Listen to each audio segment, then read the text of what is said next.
Good afternoon, and welcome to the inaugural meeting of the Communications Security, Liability, and Interoperability Council 8, which I formally declare to be open. I ask, please, that all of you turn off your video and microphone unless you're speaking. Later on, there'll be a chance to answer some questions. At that point, you may turn it back on, but in order to decrease the volume on, it would help if people would turn off their video, please. We recently announced the membership of CSRIC 8, which is listed in a public notice on the event page, and we're pleased to welcome an additional member, Martin Goldberg from the National Security Agency. An updated list of the membership will be on the CSRIC 8 webpage later this week. Today, we will first hear from the leadership at the FCC, our esteemed chairwoman, Jessica Rosenworcel, and Public Safety and Homeland Security Bureau Chief, Lisa Folks. Then you will meet the CSRIC 8 co-chairs, Nazrin Razai of Verizon and Billy Bob Brown of the Cybersecurity and Infrastructure Security Agency. There will be a brief but important presentation on Federal Advisory Committee records management by Doris Gamble and a review of the Federal Advisory Committee Act and ex parte rules for CSRIC members by Paula Silberthau. Finally, we will announce the tasks that you all will be tackling and the working group structure for CSRIC 8. With that, I turn the microphone over to FCC Chairwoman Rosenworcel. Thank you so much, Suzanne, and good afternoon and welcome all to the inaugural meeting of CSRIC 8. Listen, I appreciate your willingness to bring your time and considerable talents to this council, and I know that together you're going to provide us with some incredibly valuable perspective as we sort through some of the toughest security problems facing our nation's communications networks. The issues before you may not always have easy answers, but I really believe the breadth of experience represented by this council's membership is exactly what we need to tackle this challenge and find ways forward. So this is my first time speaking to CSRIC as acting chairwoman, but it's not actually the first time I've spoken about the issues you've been brought together to address. Lately, I have made it a habit of starting my speeches about network security by recounting the latest breach that caught the nation's attention. So when I spoke at the FCC Supply Chain Integrity Workshop back in April, I talked about how KPN, one of the Netherlands' largest wireless carriers, discovered that the calls of 6.5 million subscribers, including the Dutch Prime Minister, may have been susceptible to monitoring because of insecure equipment in their networks. And before that, at the Center for Strategic and International Studies, I started with the news that security for exchange software had been breached, leaving a wide swath of bank, healthcare, and government servers vulnerable to hackers. And just 2 months before that, I spoke about the SolarWinds breach, which allowed hackers affiliated with the Russian government to roam about government and private networks for months undetected.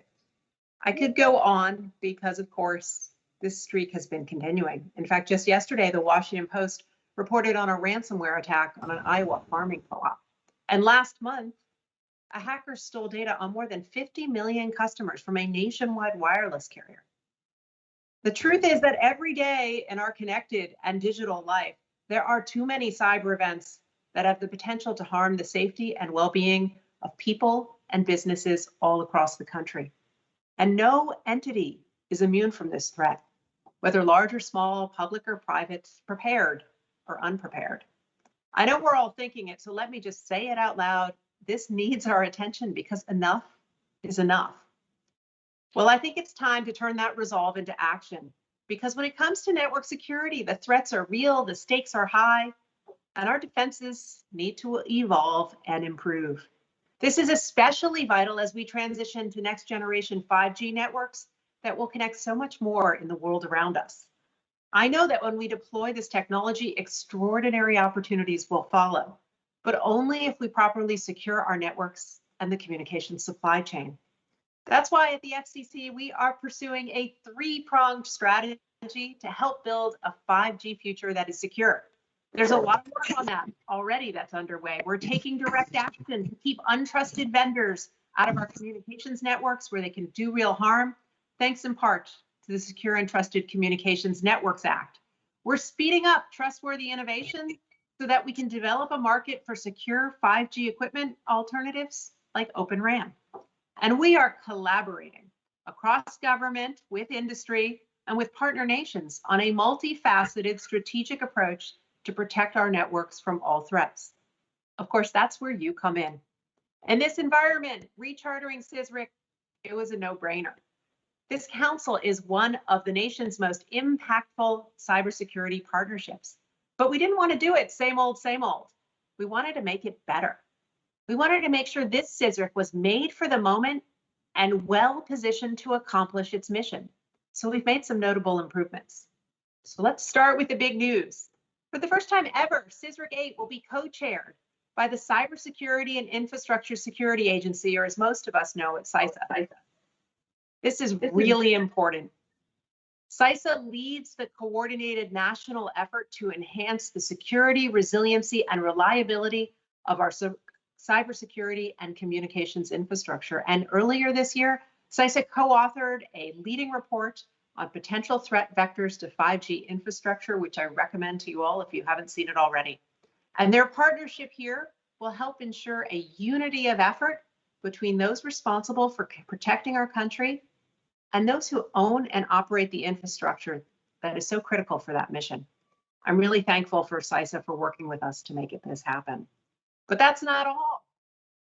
CSRIC 8 will also reflect more participation from the public interest community. This means that the public and consumers will also have a voice on issues that ultimately affect their safety and security, along with private sector stakeholders. On top of that, we gave CSRIC 8 a fresh agenda with a 5G focus.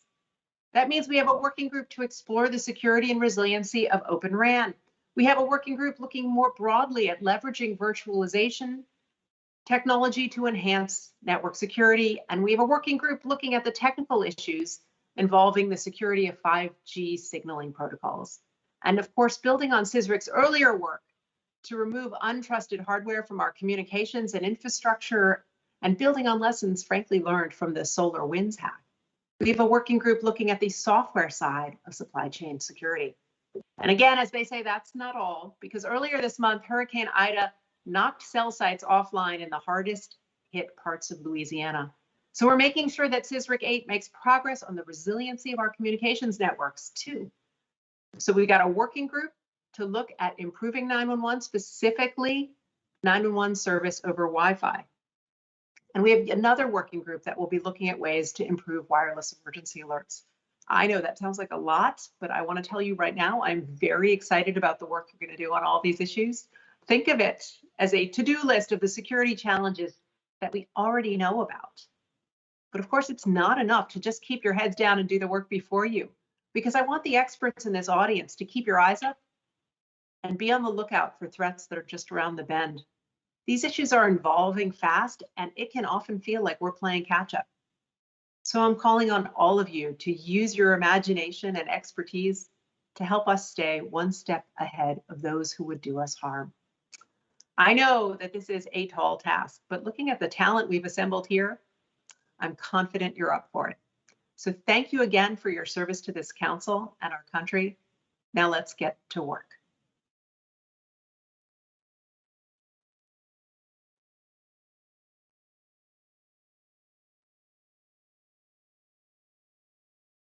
And with that, Suzanne, I'm going to hand it right back to you. Thanks. We really appreciate everything you had to say, Chairwoman Rosenworcel. Lisa Fowkes, if you would please take the microphone. Good afternoon and welcome to CSRIC 8. I think Acting Chairwoman Rosenworcel pretty much said it all. And so I'm now going to give the shortest remarks that I have ever done in my entire life. And probably some of my team is watching, saying after this, they'll say, wow, we didn't know she could do something so short. She could speak so short. So let me just say, thank you for agreeing to serve on this important advisory committee. I know that you have demanding jobs, day jobs, and this is an additional commitment for you, but it is a vital endeavor. Your contributions can help keep America safer, stronger, and more competitive. Once again, thank you for lending your expertise to CSRIC 8, and I look forward to reading your recommendations. So let's get to work. Thank you. Thank you, Lisa. I now turn the microphone over to Nazrin Rezai, please. Thanks, everyone. My name is Nasrin Razai. I'm the Chief Information Security Officer from Verizon, and I'm very excited to be co-chairing CSRIC 8 with Billy Bob Brown. As the acting chairwoman mentioned, there are several set of challenges that we're all as an industry and government sector faced with. The advancement of 5G network and associated technology, cloud, and innovation that across technology sector, we've been able to really truly digitally transform lives of our people across the industry sector and businesses and government. But with that digital transformation has also come set of security challenges in our ability to defend and protect. In the tradition of previous CSRIC councils, CSRIC 8 will focus and examine vulnerability, security, and reliability issues for which we need public and private partnership to solution for as an ecosystem. I'll be shortly announcing a little bit more details about those working groups and introducing the industry leaders who have agreed to co-chair these working groups. With that, I'd like to pass it on to Billy Bob from CISA to introduce himself as my co-chair for this year. Well, thank you, Nasrin, and thank you to everyone for assembling today. I'm excited to be here. It's great to be a part of this great effort. As Nasrin said, I'm Billy Bob Brown Jr. I'm the Executive Assistant Director for Emergency Communications here at the Cybersecurity and Infrastructure Security Agency. I've been with the Department of Homeland Security roughly for 13 years, working in this emergency communications, security, and resilience space. I did want to say thank you right up front to Acting Chairwoman Rosenworcel and Chief Folks. Thank you for your global leadership in this effort and for assembling this wide representation of partners from across the nation. It really does take a constellation of partners all working together in order to achieve in security and resilience for the nation. But thank you. And I'll pass the microphone back to Suzanne. Thank you so much. Billy Bob and Nasrin, we're so pleased to have you as the co-chairs of CSRIC 8. Thank you both very much. And with that, we will be turning the microphone over to Doris Gamble of our Office of Managing Director, who's going to be discussing records management for FACAs. Thank you. Good afternoon, everyone. My name is Doris Gamble, and I'm just going to give you a very brief overview of your records management responsibilities. So the National Archives and Records Administration oversees all federal agencies' records management programs. So they're the ones that make the rules that govern how long records are to be kept, which ones are temporary, which ones are permanent because of their historical value. And to make things easier, the National Archives and Records Administration, or NARA, has created what they call a general records schedule. And this is a list of common records that all agencies have, right? For example, time cards, et cetera, et cetera. And it details how long to keep those records. So Federal Advisory Committee records are to be maintained in accordance with General Records Schedule 6.2.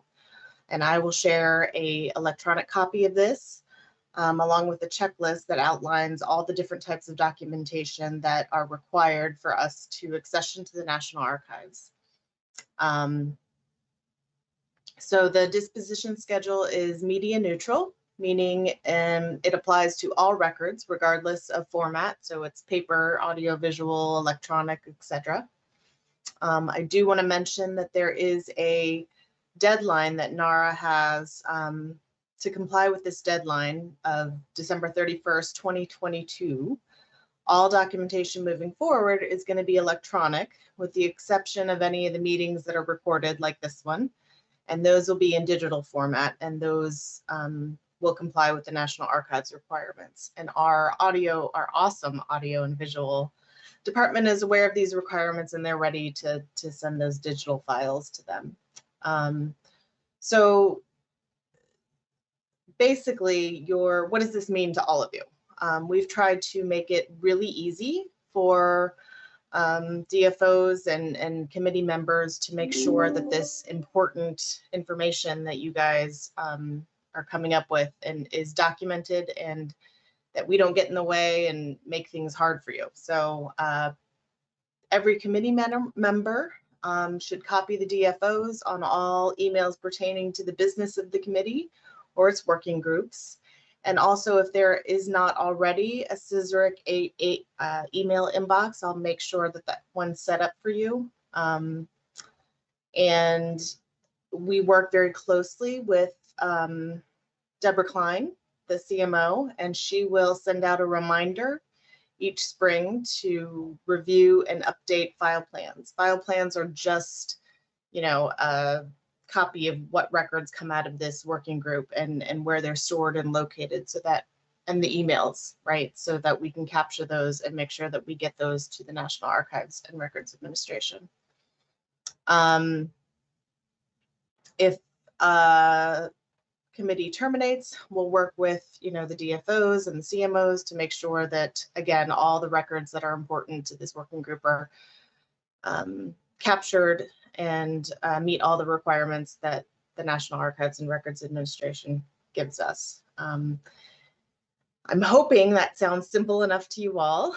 Tony McGowan is the actual records officer for the whole FCC. And so if you have any questions regarding records management or what you're supposed to keep or where you're supposed to keep it, you can refer those to myself or Tony McGowan. And that's all I have today. I'm going to go ahead and turn it over to Paula. Thank you all for your time.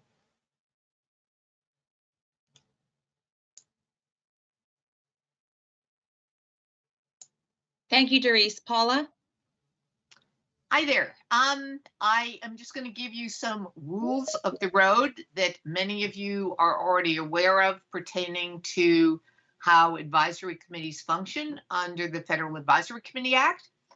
And this time, hopefully, if we can set it up, I'm going to do it with a PowerPoint. Korean, are we good?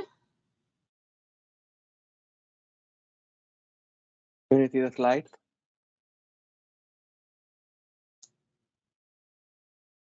Oh, okay, 1 second.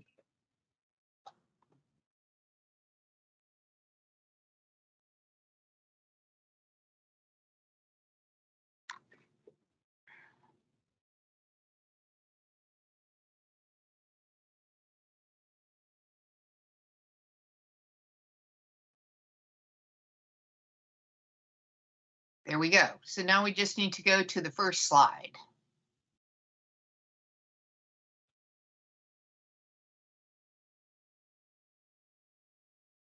Korean, can we need the first slide? Is it showing the first slide? No. You got, no, you had it for a second. Okay. Okay, so we'll go through these pretty quickly. You guys function under the Federal Advisory Committee Act, which is Appendix 2, has its own appendix in 5 USC. And that governs the operations of most advisory committees unless there's a statutory exemption. As you probably know, one of the key guiding principles under FACA is openness in government, to provide for public accountability. And there is also a requirement for diversity and balance in the membership, both of the parent FACA groups and any working groups. Next slide.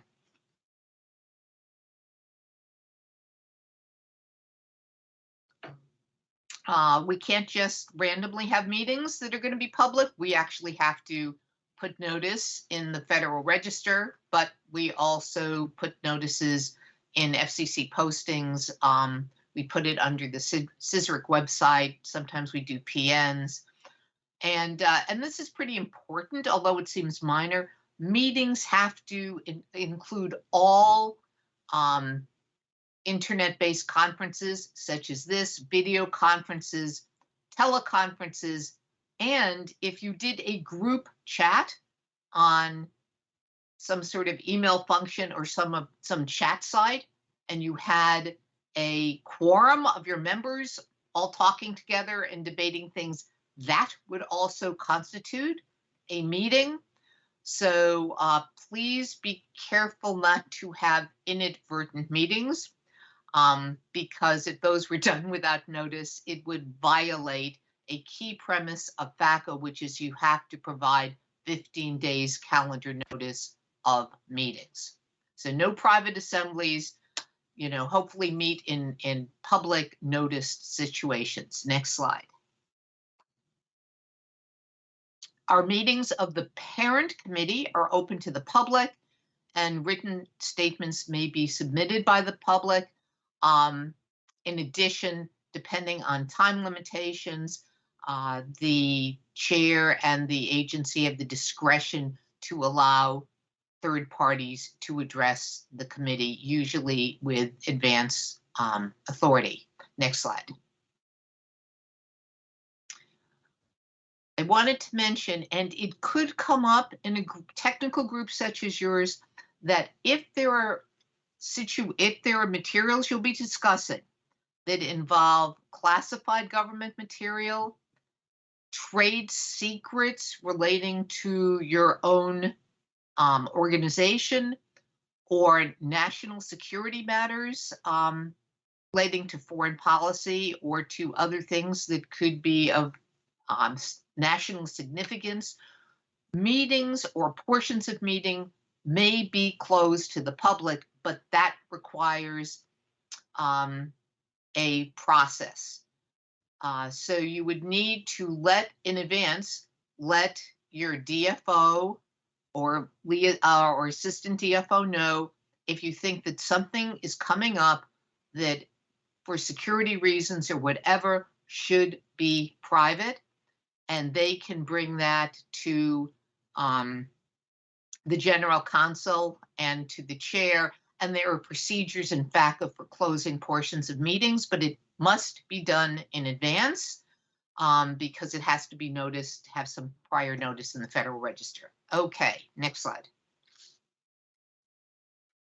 As part of the process, we keep minutes of meeting, and usually we record meetings such as this so that there is a public record, and third parties or members are allowed to get copies of the minutes of meetings and other documents which must be available for public inspection unless submitted for some reason under a request for confidentiality.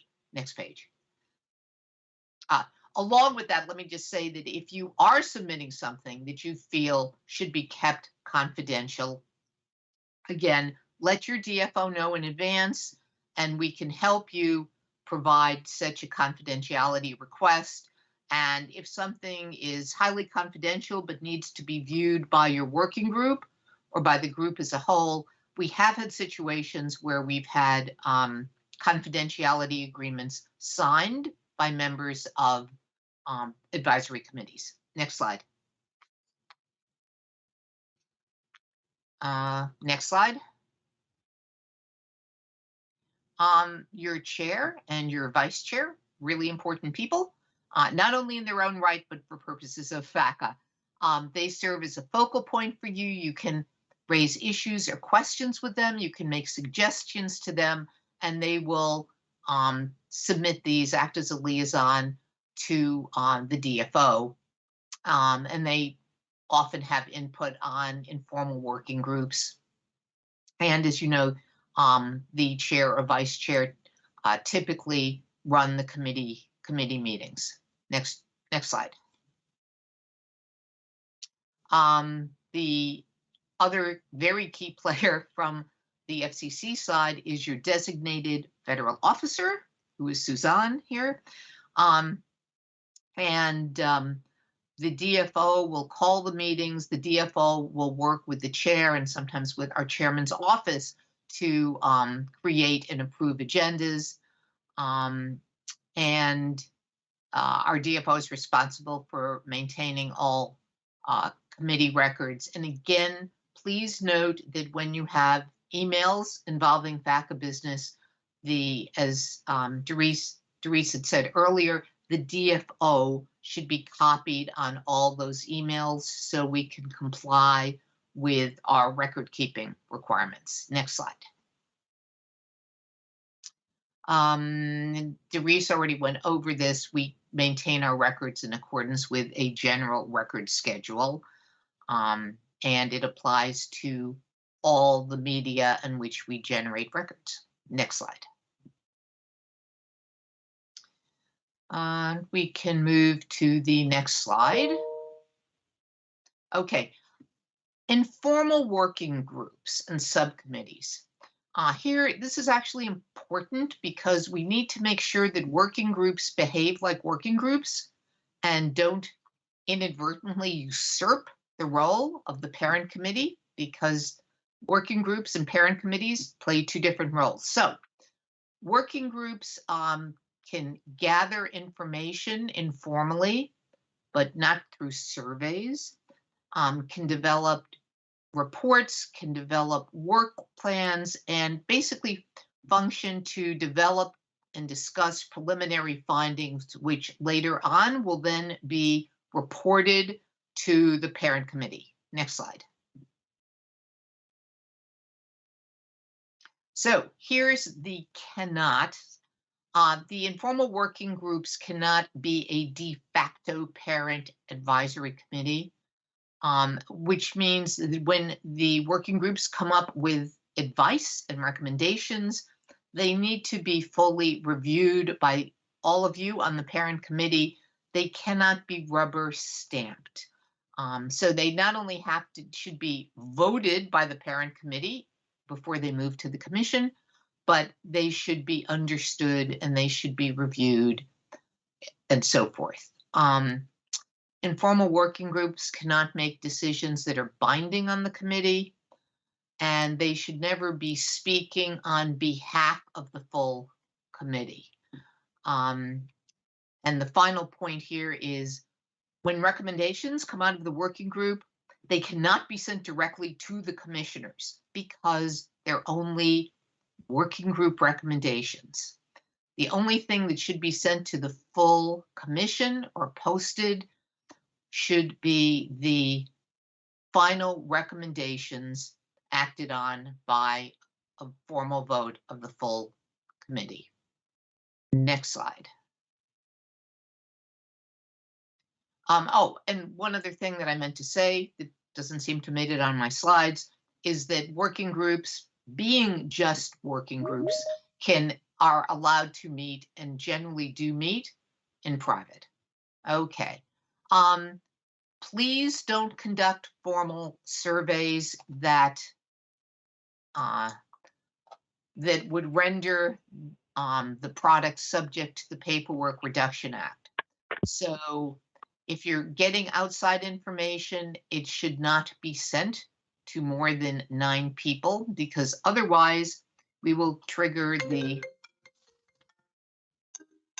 just one second, can't talk, I'm on a presentation. Because otherwise it will trigger the Paperwork Reduction Act, and to get approval for a survey under the Paperwork Reduction Act, as you may know, we need OMB approval, and that generally takes at least 3 months. So if you do have information you want to get by reaching out to the public in some way, shouldn't be done through a survey. Get in touch with your DFO, and there are various other ways that we can ask more general questions that might be useful to your working group, but that would not trigger the PRA. Next slide. Okay, as I just mentioned, working groups, you can meet privately, no public notice requirements, and a working group should be less than a quorum of the full committee. because if you're meeting privately and you're a quorum, you will have just managed to violate the FACA requirement of open meetings. So we structure our working groups to be definitely less than a quorum. Next slide. Just a reminder that working groups will be tackling subjects directed by the DFO, and typically we treat the discussions at these closed working group meetings as confidential to the members and to their organizations. Because they are closed meetings, and that your deliberations would be deemed confidential until such time as you come up with a report or recommendations that are sent to the parent committee, at which time they are often posted. Any member of the parent committee may attend and observe meetings of working groups, including those that you're not a member of. But if you're not a member of a working group, you're just going to sort of see what's going on, or maybe for coordination purposes. But if you're not a voting member of the working group, sorry about that. If you're not a voting member of the working group, you're an observer only. You wouldn't be joining the discussions. You're there. You would just be attending to see and observe. And that would be the constraint on you. Okay, next slide. Working groups may invite third parties to make presentations and provide information to them at the group's closed meetings. However, the third parties should not remain after they've done their presentation. They should leave the meeting, and they shouldn't be attending to see the working group's internal deliberations. Okay, next slide. Ex parte rules apply to presentations made by members of working groups or parent committee members, but typically we issue, the Bureau will issue a public notice that treats these presentations as exempt. However, at a later date, if the commission wants to rely on a presentation that was previously exempt, but made by someone as a FACA member, we would then, someone from the FCC staff would then put that presentation on the record in the docket that is involved. Okay, next slide. Okay, just said that. Next slide. Just noting that the exemptions of the ex parte rules, it would apply, let's say you're representing Verizon, but you're the chair, you're speaking to a commission member about a recommendation that that CSRIC has, that would be exempt. But if you were the same person representing Verizon and a member of the FAC, and you were advocating or speaking about Verizon's position on the issue, that would not be covered by the ex parte exemption. It's only when you are making a presentation on behalf of the advisory committee. Next slide. Okay, wrapping it up on, we've had situations in which members of the committee are asked to speak on radio, perhaps write in a short opinion paper on matters that are in front of the advisory committee. If you are asked to do so, that's fine. You can communicate your views, but you should make very clear that although you're a member of the advisory committee, the views you are presenting are your individual views or the views of your organization, not the views of the full committee. And in the past, we've had people make presentations or speak on radio programs, and they haven't made clear the distinction of when they're speaking on behalf of the advisory committee and when they're speaking on behalf of their organization. And if you do speak on behalf of the advisory committee, please do so only when you are speaking to publicly voted, publicly presented advisory committee materials.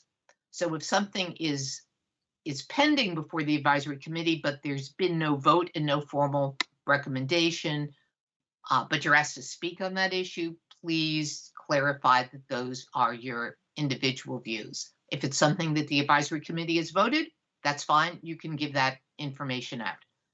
Next slide. Right.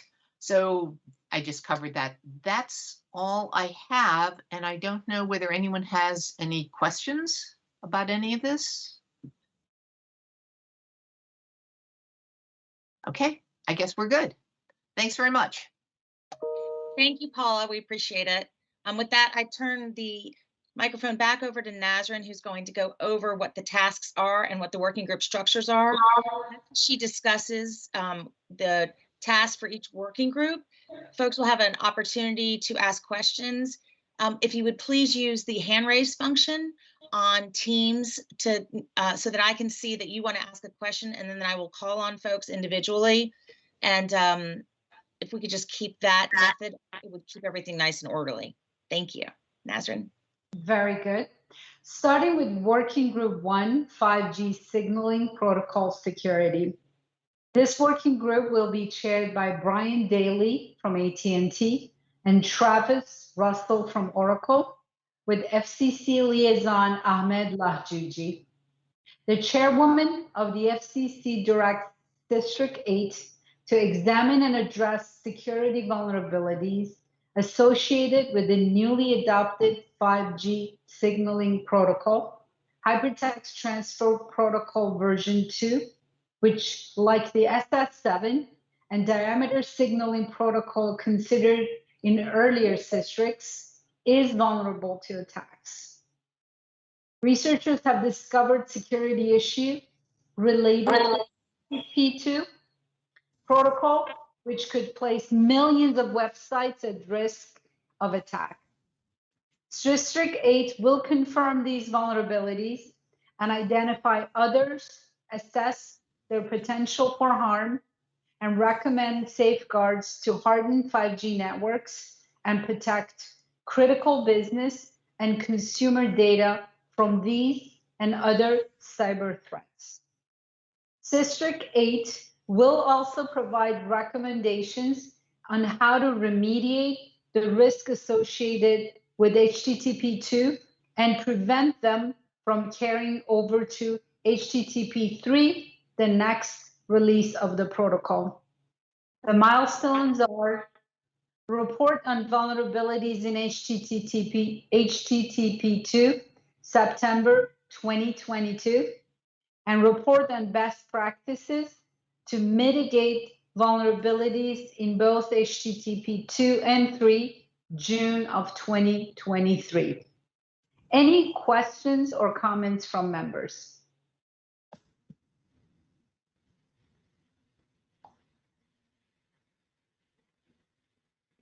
Okay. I'll go on to Working Group 2. Promoting security. Nazrin, actually, Ahmed, I'm so sorry. Ahmed would like to introduce himself. Very good. Go ahead, Ahmed. Good afternoon, everyone. My name is Ahmed Lahjouji, and I have the pleasure of being the FCC liaison for this working group on 5G signaling protocol security, which builds on CSRIC past works on SS7 diameter and signal and SIP.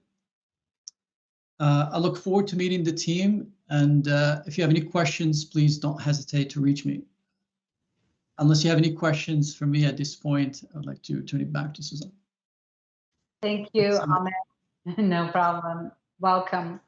Working Group 2, promoting security, reliability, and interoperability of open radio access network equipment. Co-chairs are Mike Barnes of Mavenir and George Woodward of Rural Wireless Association. FCC liaison is Zenji Nakazawa.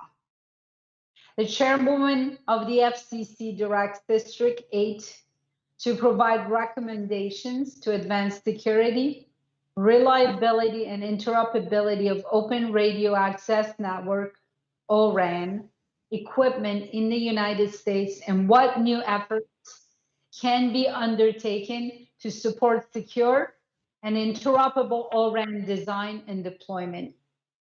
The radio access network is the final link between the network and the phone. It includes the antenna on towers, buildings, and in stadium, plus the base stations. When a consumer makes a call or connects to a remote worker server, the antenna transmits and receives signals to and from the consumer's mobile phone number or other handheld devices. The signal is then digitalized in RAN base station and connected into the network. The introduction of ORAN enables mobile network operators to use equipment from multiple vendors and still ensure interoperability. CSRIC has previously considered security risks in emerging 5G networks. CSRIC 8 will build on this work and expand it as one part of its exploration of the development and deployment challenges facing ORAN technology, including the extent ORAN technology may increase the threat attack surface and how best to mitigate such security challenges. Further, CSRIC 8 will consider how the FCC can support the goals of developing and deploying secure, open, and interoperable networks when the FCC participates in standard-setting bodies like 3GPP and the Alliance for Telecommunication Industry Solutions. Key milestones. Report on challenges to the development of ORAN technology and recommendations on how to overcome them. December 2022. Any questions or comments from members?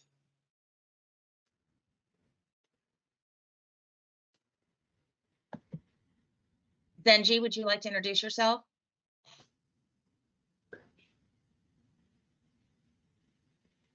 Hi there, I'm Zenji Nakazawa, and I'm really looking forward to working with this working group. We're hitting hard-hitting issues before us, and I'm looking forward to helping any way that I can to forward your ideas.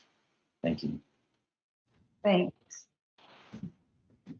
Moving on to working group number 3, leveraging virtualization technology to promote secure, reliable 5G networks.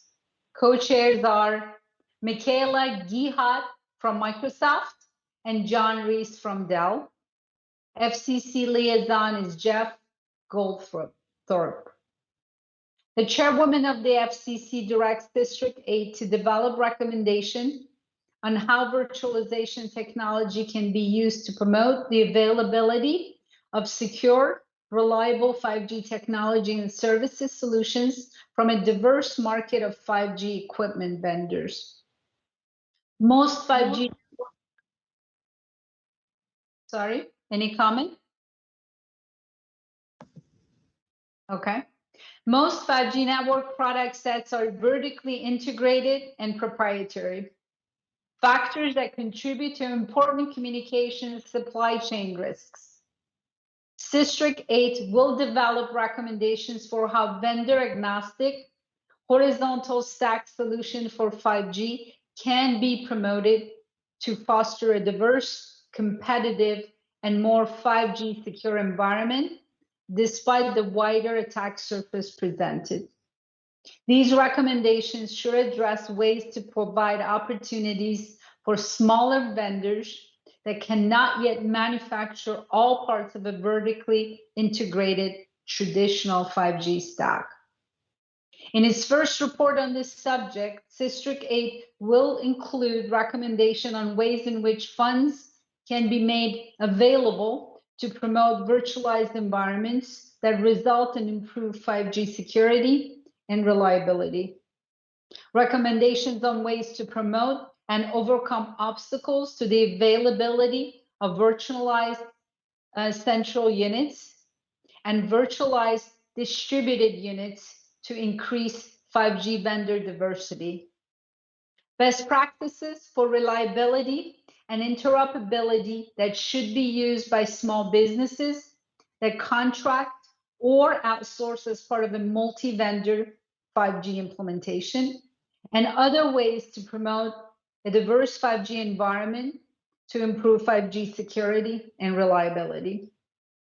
CSRIC 8 will also identify whether any additional work is needed from standards bodies such as 3GPP and ETSI on virtualization issues, such as addressing security risks relating to application programming interface API security. In its second report on this subject, CSRIC 8 will include recommendations on steps that the FCC should take, if any, to help coordinate formal standards, informal standards, and any collaborative open interface community efforts to ensure interoperability in the virtualized 5G space. Recommendation and how the FCC can promote 5G collaboration and innovation labs, and recommendations on action the FCC can take to build confidence in virtualized 5G solution using open source cloud computing software and any other ways in which FCC can promote a diverse, competitive 5G environment. Milestones are: report on how virtualization technologies can be used to promote 5G security and reliability, December 2022, and report on recommendations on the role of the FCC in promoting the availability of standards for more secure, reliable 5G environments through the use of virtualization technology. That one is due June 2023. Any questions or comment from members? Jeff, would you like to introduce yourself? Yes, thank you. And thank you, Nazrin. And I am looking forward to working with co-chairs on the working group and to develop some of the ideas, Nazrin, that you were talking about. They're challenging, trying looking at ways to pivot from sort of vertical solutions and to introduce horizontal solutions in ways that will improve the security of 5G networks and services as those are introduced. So this is going to be a exciting and challenging time, and I ask the co-chairs to reach out to me anytime I can be helpful. So thank you, and I'll turn it back over. Pleasure meeting you, Jeff. Thank you. Moving on to working group 4, 9/11 service over Wi-Fi. Co-chairs are Mary Boyd from Intrada and Mark Reddish from APCO. The FCC liaison is Rasul Safavian. The chairwoman of the FCC directs District 8 to explore the public safety benefits, technical feasibility, and cost of options for making Wi-Fi access points and/or unlicensed spectrum available to the public to facilitate access to 911 services. The ubiquitous nature of Wi-Fi access points suggests that in the long term, various Wi-Fi solutions could be added to the toolbox of 911 connectivity options available to consumers, public safety answering points, and communication providers, and could complement the broader transition to an IP-based next generation 911 environment. District 8 will bring industry stakeholders together to examine a range of technical issues with the goal of promoting consensus in the Wi-Fi ecosystem to support reliable 911 services, both voice and text, under normal conditions and when catastrophic events disrupt mobile service. The primary focus will be to examine and report on security issues, including authentication and access control protocols, solutions to automatically activate Wi-Fi calling on eligible and mobile device when necessary, automatically determining the 911 caller location and call routing issues, 911 call prioritization, identifying missing standards and timelines and cost for implementing 911 over Wi-Fi solutions. Milestone, report on 911 service over Wi-Fi, March 2022. Any questions or comments from members? Rasul, would you like to introduce yourself?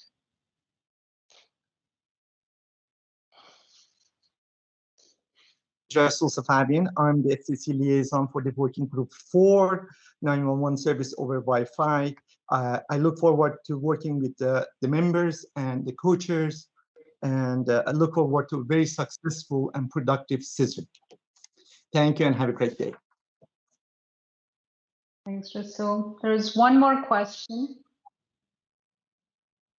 Hi, this is Mike Bergman from the Consumer Technology Association. Thank you for the presentation and for chipping in as co-chair Nasrin. The Wi-Fi services report is scheduled for 6 months from now. That seems like a relatively short time. What was the thinking there? Suzanne, would you like to respond to that? Actually, I think Rasul can probably best answer that. Rasul?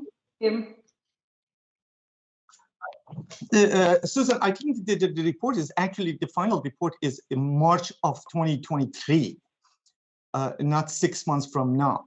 That's correct. That's a typo. I apologize. So we'll make the adjustment. Thank you for catching that, Mike. Thank you. You thought maybe we just, the work group was more advanced, but thanks for catching. Any other questions from the members? There's one more, I believe.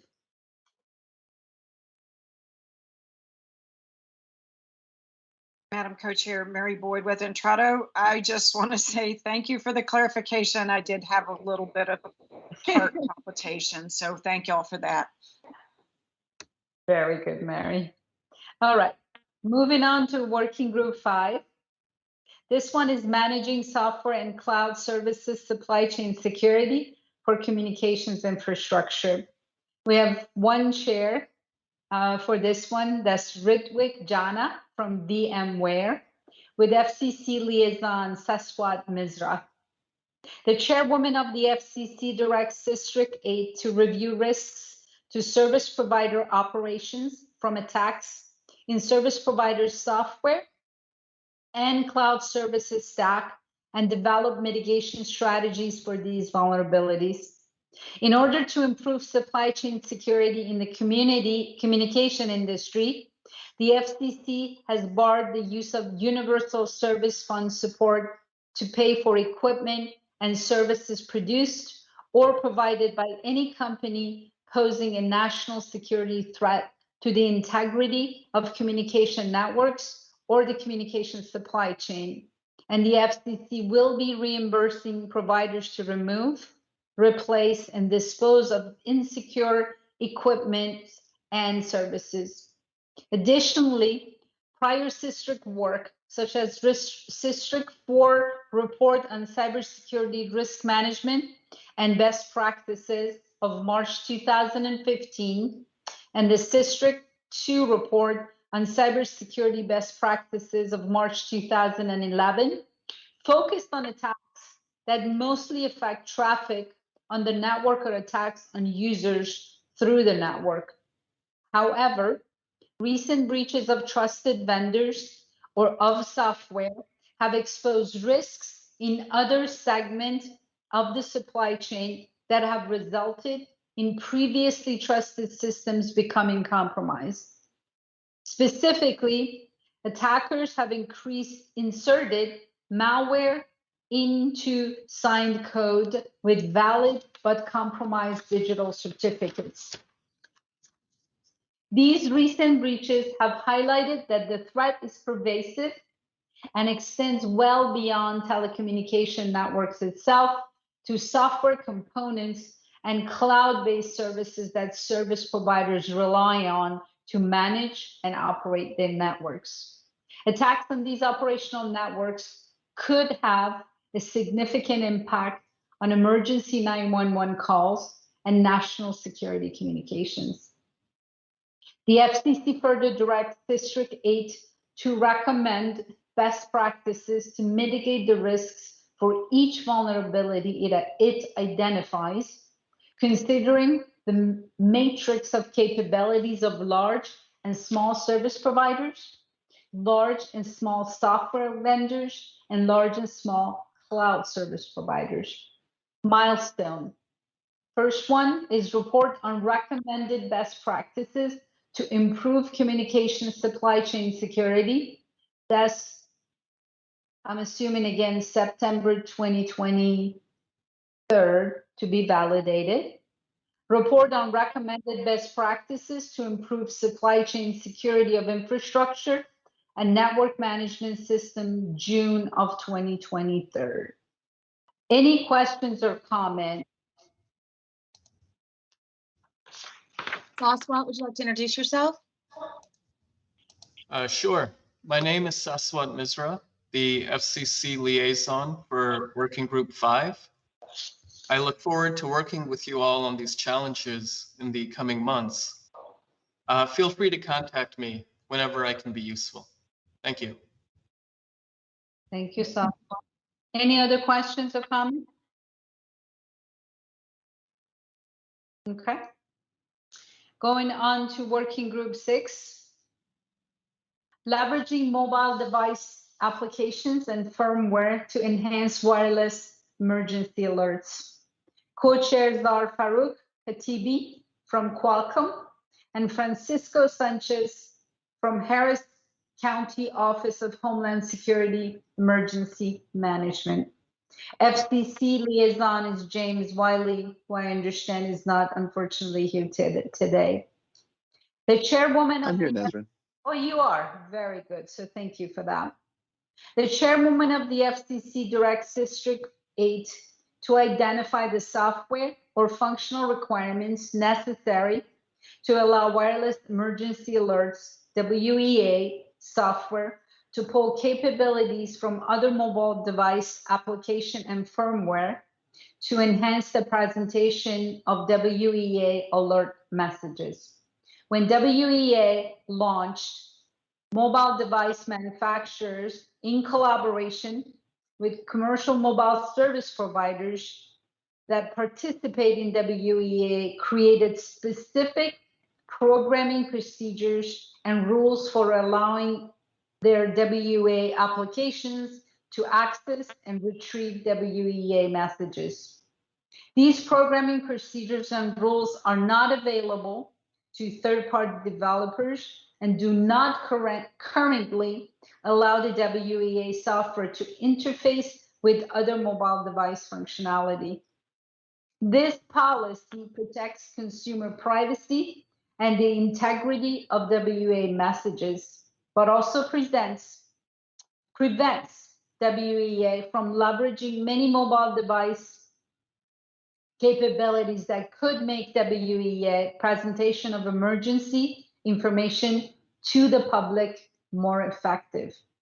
To provide just two examples, researchers have found that allowing WEA to leverage the mapping capabilities of popular smartphone applications could reduce the amount of time the public spends trying to confirm that an emergency alert is relevant to them before taking action to protect their lives and property.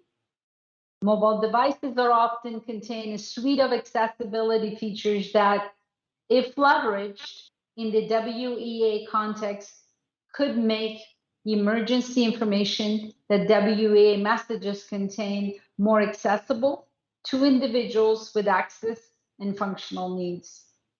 CSRIC 8 will bring together commercial mobile service providers, mobile device manufacturers, software and firmware developers, public safety, and consumer group representatives to define an application programming interface for this purpose, including any features necessary to continue to secure WEA messages and protect consumer privacy. In addition to technical issues, CSRIC 8 should also identify any resource constraints or procedural issues that could affect the timely deployment of this application programming interface and recommend appropriate mitigation. Milestone is report on WEA application programming interface, March of 2023. Any questions or comments from members? James, would you like to introduce yourself?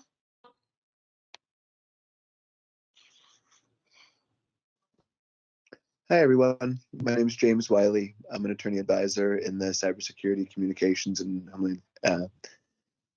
Cybersecurity Communications Reliability Division. I'm working on emergency alerting and